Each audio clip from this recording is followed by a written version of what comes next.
निलेश निकम यांची निवड झाली आहे। पुण्याच्या महापौर मंजुषा नागपूर यांनी निलेश निकम यांना निवडीचं पत्र दिलंय। भाजपनंतर राष्ट्रवादी पक्ष दुसऱ्या क्रमांकाच्या जागांवर निवडून आल्यामुळे निलेश निकम यांची विरोधी पक्षनेतेपदासाठी निवड झाली आहे।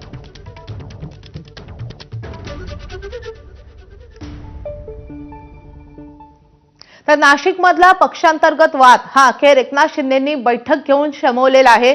नाशिकचे शिवसेनेचे प्रभारी राम रेपाले यांच्या मध्यस्थीला यश आलेलं आहे।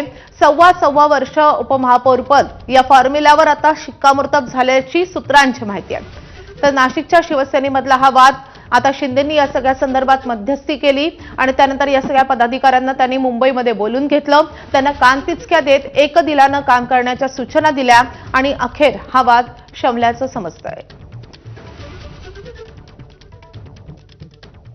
तिकडे साताऱ्यामध्ये सर्वात मोठा पक्ष ठरलेल्या भाजपला सत्तेपासून दूर ठेवण्यासाठी राष्ट्रवादी काँग्रेस आणि शिवसेनेने हालचाली सुरू केल्या असून महत्त्वाच्या नेत्यांमध्ये प्राथमिक बैठक झाली आहे। शिवसेनेचे मंत्री शंभूराज देसाई आणि राष्ट्रवादीचे मंत्री मकरंद पाटील, खासदार नितीन पाटील, संजीव राजे नाईक निंबाळकर, माजी आमदार दीपक चव्हाण यांची एक महत्त्वाची बैठक पार पडली आहे। साताऱ्यातल्या हॉटेल फॉनमध्ये राष्ट्रवादी आणि शिवसेनेच्या मंत्र्यांची खासदार यांची औपचारिक बैठक पार पडली आहे। सातारा जिल्ह्यात 27 जागा जिंकत भाजप सर्वात मोठा पक्ष ठरलाय। त्या खालोखाल राष्ट्रवादीनं 20 तर शिंदेच्या शिवसेनेनं 15 जागा जिंकल्यात। बहुमतासाठी 33 जागांची आवश्यकता असून राष्ट्रवादी आणि शिवसेना एकत्र आले तर बहुमताची संख्या पार होते आणि त्यामुळे राष्ट्रवादी आणि शिवसेना एकत्र येऊन जिल्हा परिषदेमध्ये सत्ता स्थापन करणार का हे पाहणं महत्त्वाचं असेल। चर्चाच नाही, प्राथमिक झाली चर्चा। म्हणजे आता थोडेसे डीपीसीचाही विषय होता माझा आणि या संदर्भात प्राथमिक चर्चा झाली, परंतु बाकी कुठला निर्णय नाही, काय नाही। अजून वरिष्ठांशी चर्चा नाही, सदस्यांना विचारलेलं नाही, त्यामुळे अजून तो काही विषय काय बैठक होती सत्ता स्थापनेची काही हालचाल प्राथमिक चर्चा झाली। तसं रामराजे साहेब म्हणले की चहा गोड होता बैठकीत, तशी बैठक डीपीटीसी उद्या आहे त्याच्यावर चर्चा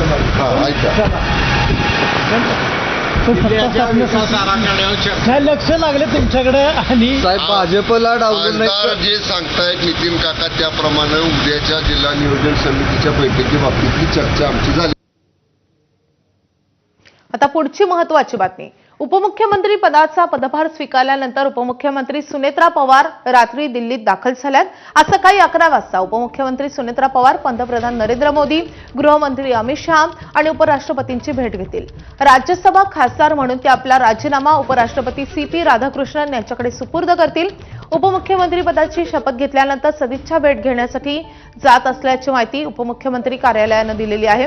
मुख्यमंत्री देवेंद्र फडणवीस यांनी सोमवारी रात्री उशिरा दिल्लीचा गुप्त दौरा केल्यानंतर सुनेत्रा पवार यांच्या दिल्ली दौऱ्याला विशेष महत्त्व आहे। दिल्ली दौऱ्यामध्ये प्रदेशाध्यक्ष सुनील तटकरे आणि राष्ट्रीय कार्याध्यक्ष प्रफुल्ल पटेल हे देखील सोबत असणार आहेत।